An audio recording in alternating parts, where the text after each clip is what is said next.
विषय इससे संबंधित है, संसद में हम अपना पक्ष रखेंगे। राज्यसभा में विपक्ष को हमने भाई सरप्राइज ले लिया। जब उन्होंने चर्चा की मांग की तो हमने कहा तुरंत शुरू कीजिए। पूरा दिन चर्चा हुई और दूसरे दिन चर्चा कंटिन्यू होनी थी और उसके बाद उत्तर होना था सरकार की तरफ से, और कहने लायक बहुत कम था विपक्ष को, और इसलिए उन्होंने रणनीति बदल ली कि रोज नए नए कारण ढूंढना कि अब हम चर्चा नहीं चाहते।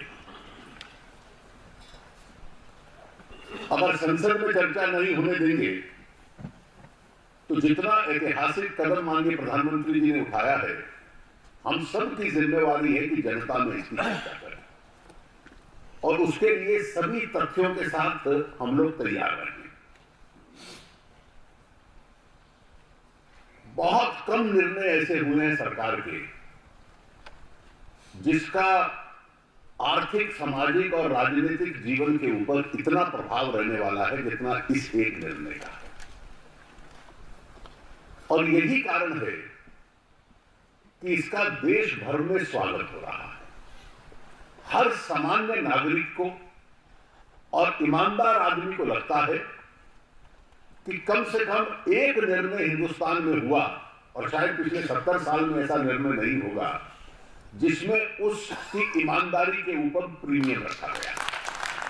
और उसको लगता है कि जो भ्रष्ट व्यक्ति थे और व्यवस्था में भी जो कमजोरियां आई थी, उसको परिवर्तित करने का ये निर्णय एक बहुत बड़ा कदम उठाएगा।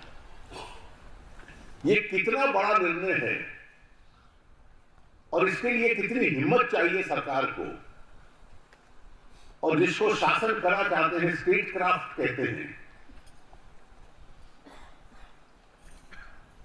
दुनिया भर के हर देश में, विकसित देशों में, जो देश की पूरी अर्थव्यवस्था जीडीपी होती है, उसकी औसतन 4% करेंसी होती है। हिंदुस्तान में 12% है।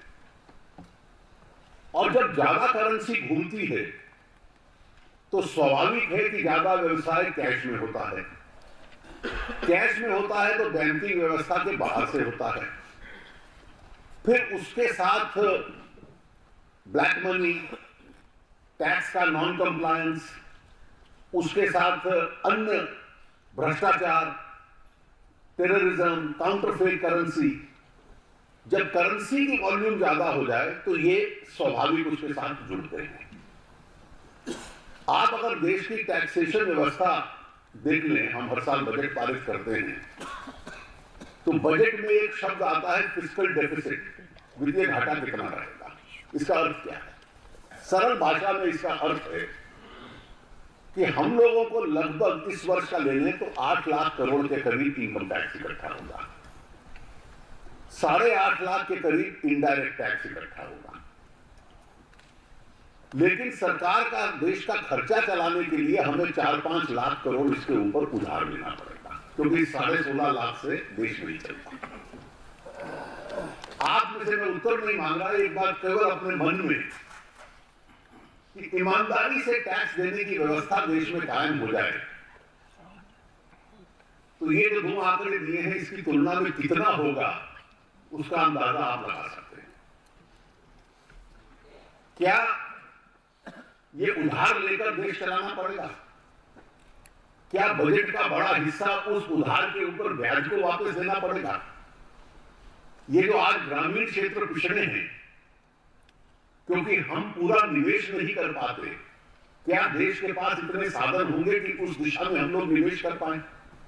यही 4-5 लाख करोड़ रुपया सालाना और अधिक गरीबी मिटाने में, गांव के क्षेत्र में चला जाए, और इसका सारा प्रत्यक्ष संबंध जो है वो गरीबी के साथ है, गरीब लोगों के साथ है, उसका उन्मूलन करने के साथ है। ये मैं इसके आर्थिक प्रभाव का असर कह रहा हूं।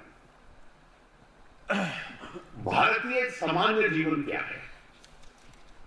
ये दुनिया में बहुत कम देशों में है। मुझे संपत्ति खरीदनी है तो इतना कैश में, इतना चेक। मुझे व्यवसाय करना है तो इतना कच्चे में, इतना पक्के में। मुझे चुनाव लड़ना है तो किस तरीके से साधन आएगा।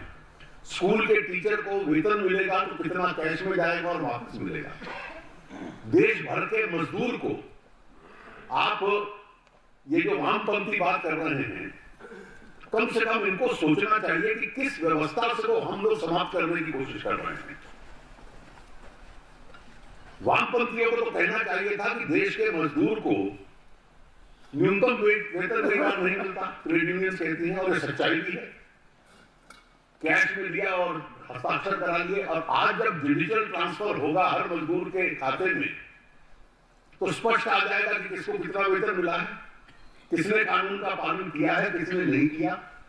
तो गरीब को, मजदूर को हमारा सामान्य जनजीवन व्यतीत करना कि जो ये भारतीय सामान्य है, मैंने एक शब्द का प्रयोग किया कि जो 70 साल से नॉर्मल माना जा रहा था कि इतना कैश में, इतना चेक में, इतना कच्चे में, इतना पक्के में, उस नॉर्मल को त्याग करके प्रधानमंत्री जी ने एक नया नॉर्मल क्रिएट करने का प्रयास किया है। ये इसके देश के, हमारे जनजीवन के ऊपर एक असर है, और ये कठिन नहीं है। निर्णय कितना बड़ा है इसको हम लोग सोचें कि आपको महीनों महीने लगते हैं। ये जो बड़े डिनोमिनेशनल नोट हैं 500 और 1000 के, ये 86% हिंदुस्तान की करेंसी है, 86%। इसको छपाई में ही बहुत लंबा समय लगता है।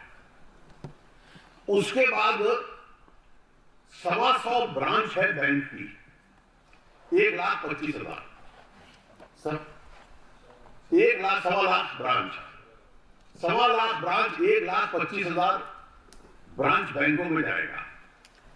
ग्रामीण क्षेत्रों में जाने के लिए 1,25,000 कॉरेस्पॉन्डेंट्स हैं, जिनमें से 86,000 सक्रिय थे, उनके पास जाएगा। 1,30,000 पोस्ट ऑफिस पे जाएगा, फिर एटीएम पे जाएगा। और एटीएम आप 8 तारीख से पहले नहीं कर सकते थे, क्योंकि एटीएम की टेक्नोलॉजी ऐसी है कि उसमें बात लीक हो जाती कि अगर पहले उसको करते तो।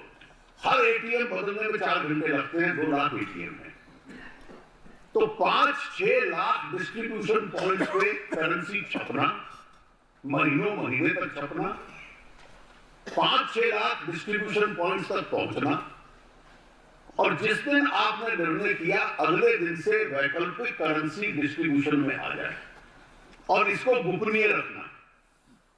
इतने बड़े ऑपरेशन को मुझे तो समझ में नहीं आता कि कांग्रेस पार्टी के जो उपाध्यक्ष हैं बार बार बयान देते हैं कि मोदी जी अपने मंत्रियों से भी बात नहीं करते, वित्त मंत्री को भी नहीं मालूम था। अगला बात कहते हैं अपनी पार्टी को बता दिया था। अगर हम लोगों को मालूम नहीं था तो फिर पार्टी को कहां से मालूम था? मतलब इस तरह की आप कल्पना कीजिए कि इतना बड़ा ऑपरेशन और उसको सीक्रेट रखना। छपाई हो गई, डिस्ट्रीब्यूशन हो गया, डिस्ट्रीब्यूशन के लिए तैयार हो गया, केवल 24 घंटे का ब्रेक। इतना कठिन निर्णय और उसका कार्यान्वयन करना। और स्वाभाविक था कि जब करेंसी बदली जाएगी तो पहले कुछ दिन लाइन्स लगेंगी, धीरे धीरे कम होती गई। अब हमारा प्रयास है कि जैसे शहरी क्षेत्रों में थोड़ा सामान्य स्थिति बढ़ रही है, तो अगले कुछ दिन केवल ग्रामीण क्षेत्रों के ऊपर अधिक हमारा कंसंट्रेशन हो, क्योंकि रबी का सोइंग सीजन है। इसलिए तरह तरह से सरकार में उन डिटेल्स में नहीं जा रहा। किसानों तक मामला पहुंचे, कल रात को कुछ निर्णय हुए हैं जो आज सार्वजनिक कर दिए जाएंगे इस संबंध में। अब इसका पूरा आर्थिक अर्थ आप समझ लीजिए।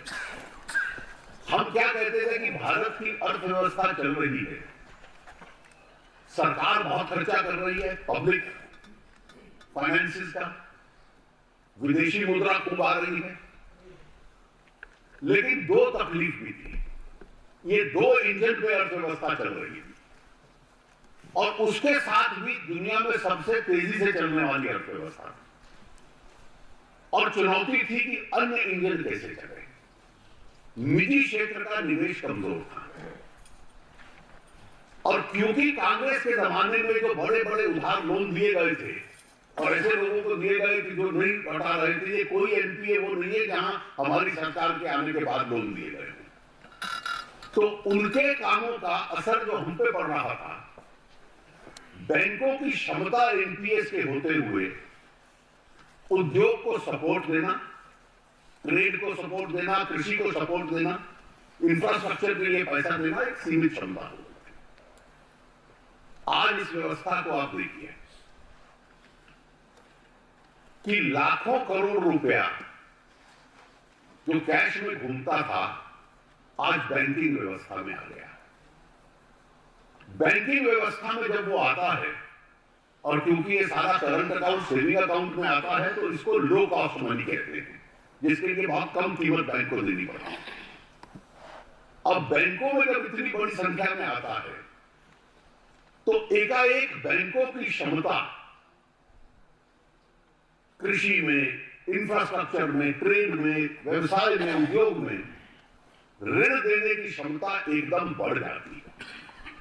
और क्योंकि ये लो कॉस्ट सस्ता कैपिटल आया है, स्वाभाविक है कि उस ऋण देने की जो क्षमता होगी उसके ऊपर जो खर्चा होगा, जो ब्याज होगा, वो भी अपने आप कम आएगा। बैंकों ने ऑलरेडी कम करना शुरू कर दिया है, क्योंकि बैंक अपने खाते में रख के उसका कोई लाभ नहीं होगा पैसे का, वो आगे देना पड़ेगा।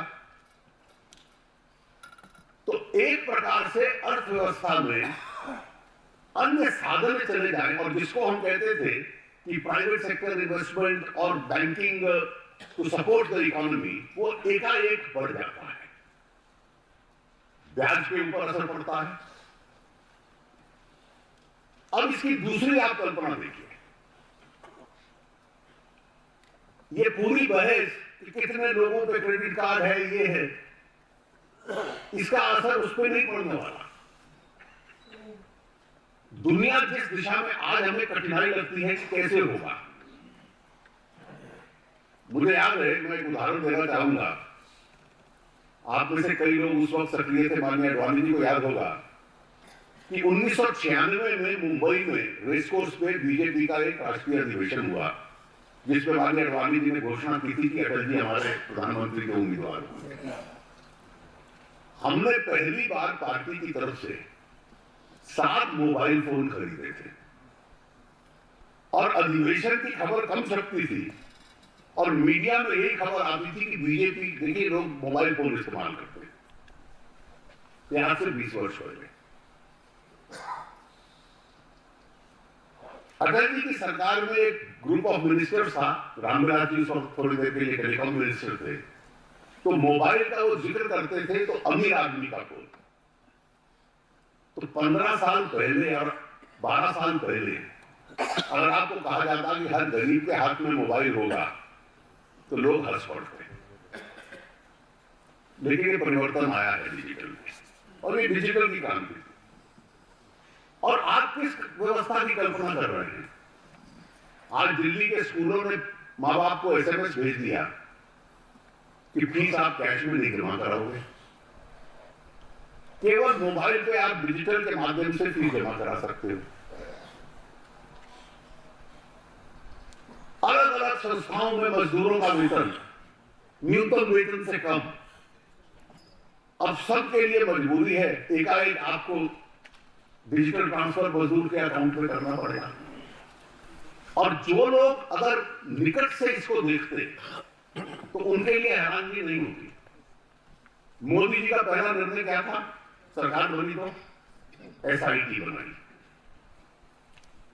ब्लैक मनी के खिलाफ, जो 2011 से पेंडिंग था। 3.5 साल हो गए थे, कांग्रेस के लोग नहीं बना रहे। दूसरा निर्णय, जो पहला बड़ा आर्थिक निर्णय क्या था? जनधन योजना। 58% लोगों का बैंक अकाउंट है, बाकी 42 को बैंक से जोड़ो। अगला निर्णय क्या था कि जिनके विदेशों में खाते हैं 60% ब्याज पे, 60% टैक्स पे जमा कराओ, नहीं तो 7 साल की 10 साल की सजा। जिनके एचएसबीसी एचएस स्टाइल में अकाउंट थे, इन्वेस्टिगेशन खत्म की, केसेस दायर कर दिए। बेनामी संपत्ति जब्त हमने पारित किया, 1 नवंबर से लागू हो गया। और वो कानून लागू होता है केवल इमूवेबल प्रॉपर्टी पे नहीं, मूवेबल पे भी। कि मैं दूसरों के नाम पे बेनामी करता जाऊं तो जब्त भी होगा और 7 साल की सजा भी। ये कानून था। उसके बाद मॉरिशियस रूट 1996 से चल रहा था कि मॉरिशियस, साइप्रस, सिंगापुर, यहीं से पैसा बाहर जाता है, घूम के उस रास्ते से आता है और टैक्स नहीं देता। मॉरिशियस वाला हमने रद्द कर दिया, साइप्रस वाला रद्द कर दिया, सिंगापुर से बात चल रही। उसके बाद 45% पे जिसके पास देश में ब्लैक मनी है जमा कराई है, 45% टैक्स पे। तो एक के बाद एक कदम सारे जो उठ रहे थे कि भाई हम आपको अवसर दे रहे हैं कि ब्लैक मनी को समाप्त कीजिए। ज्यादा आपने अब ब्लैक मनी जनरेट कहां से होती है?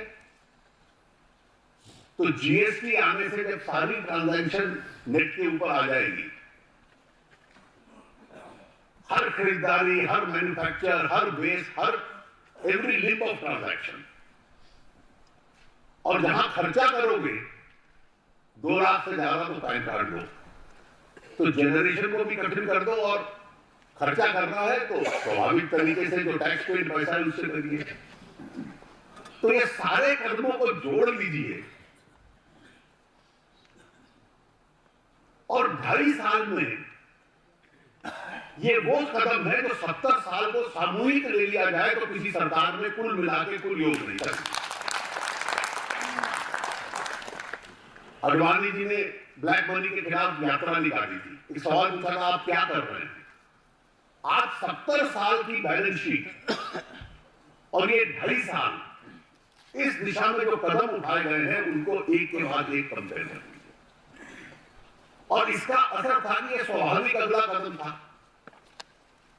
और इसका असर क्या होगा? मैंने पहला असर आपको बताया कि स्वाभाविक है कि थोड़ा सा करेंसी स्क्वीज होगी,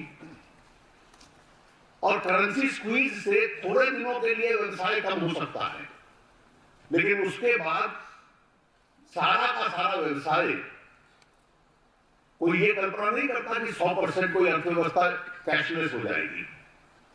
करेंसी रहेगी, कैश रहेगा, लेकिन अधिक मात्रा में डिजिटल रिप्लेस करता है। जैसे वेतन आपको चेक से मिलता है, बैंक अकाउंट, हमारे सांसदों की तनख्वाह अपने आप बैंक में पहुंचती है, कोई कैश नहीं देता। मजदूरों की पहुंचती है, हर कर्मचारी की पहुंचती है, स्कूल फीस की पहुंचती है। तो हर प्रकार का जो ये व्यय है, पहले हम लाइन में लग के कैश में टेलीफोन का बिल देते थे, आज अपने आप आता है डिजिटल से। तो एक एक खर्चा इस प्रकार से होता जाएगा। और एक एक सप्ताह में, पिछले 10-12 दिन में, ये जो डिजिटल यूजर है अलग अलग उद्योग में कहीं 400% बढ़ गया, कहीं 300% बढ़ गया, इस तरह की समाचार आ रहे हैं। तो ये उस दिशा में मूवमेंट है। दूसरा इसका असर ये है कि अन्य ट्रांजैक्शंस सारे जैसे ही एक्सपैंड करते हैं तो मीडियम और लॉन्ग टर्म में अर्थव्यवस्था का साइज भी बनेगा, क्लीनर भी होगा। ब्लैक मनी से काफी हद तक आपको मुक्ति मिलेगी। क्राइम में जो पैसा जाता है, ब्राइबरी में जो जाता है, रिश्वत में जाता है, काउंटरफीट करेंसी में जो जाता है, उसको एक बहुत बड़ा झटका लगेगा। और टेररिज्म एरिया से लगभग इस प्रकार के समाचार हम लोगों के सामने आ रहे हैं। अब इस ट्रांसफॉर्मेशन में कठिनाइयां भी हैं। आप एकाएक सारी करेंसी रिलीज कर दें तो देश में कुछ लोग हैं जो आजकल योजना बनाते रहते हैं कि कैसे हम ब्लैक टू ब्लैक कन्वर्ट कर लें। हम सब सुनते होंगे, तरह तरह के तरीके ढूंढते हैं। तो धीरे धीरे सरकार, और इसमें रिजर्व बैंक की बहुत बड़ी भूमिका रहती है, कि कैलिब्रेटेड तरीके से आप 2-3-4 सप्ताह लेकर इसको धीरे धीरे से मार्केट में जाते जाइए, रिस्ट्रिक्शंस को हटाते जाइए। डीमोनेटाइजेशन के बाद अभी जो कदम हुआ है उसमें डीमोनेटाइजेशन शब्द नहीं है, अभी है सीजेशन ऑफ लीगल टेंडर। 500 और 1000 का नोट अब लीगल टेंडर नहीं। डीमोनेटाइजेशन के लिए कुछ और कानूनी कदम चाहिए होते हैं तो सरकार आवश्यकता अनुसार उठाएगी। जब ये सीजेशन ऑफ लीगल टेंडर है तो इसके बाद एक डीमोनेटाइजेशन की वैकल्पिक करेंसी लोगों के पास पहुंचे, वो एक कैलिब्रेटेड तरीके से पिछले 15 दिन से 14 दिन से चल रही है और आने वाले 1-2 सप्ताह में बिल्कुल ग्रामीण क्षेत्रों में इसका विशेष रूप से हम लोग प्रभाव इसको डालेंगे। और जब रीमोनेटाइजेशन एक रीजनेबल लेवल पे आ जाता है तो तब ये सारी बैंकिंग रिस्ट्रिक्शंस को वापस लेकर सामान्य तरीके से फिर व्यवसाय चलता रहेगा, क्योंकि बहुत लंबे अर्जी कारोबार नहीं होता है, वो स्वाभाविक तरीके से चलेगा।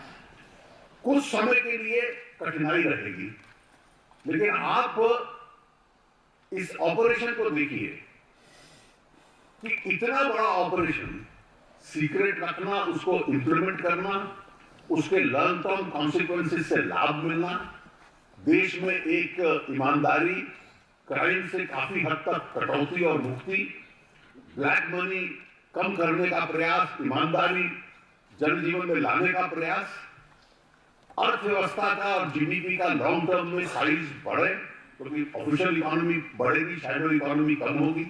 ये जब सारे लाभ इसमें से निकलेंगे तो देश को एक बदली हुई तस्वीर उभर के सामने आएगी। और जब कभी देश का इतिहास लोग लिखेंगे आज से 20-30 साल पहले इस युग का, तो इस निर्णय को एक ऐतिहासिक कदम इस देश को स्वच्छ करना और इस देश की प्रगति करना को दिशा में बनाएंगे, जिसके लिए ऐसा निर्णय लेने की बहुत लोग चर्चा करते हैं, लेकिन इसको लागू करने की हिम्मत नहीं थी। माननीय प्रधानमंत्री जी के नेतृत्व में ये कदम उठा है, इसके लिए मैं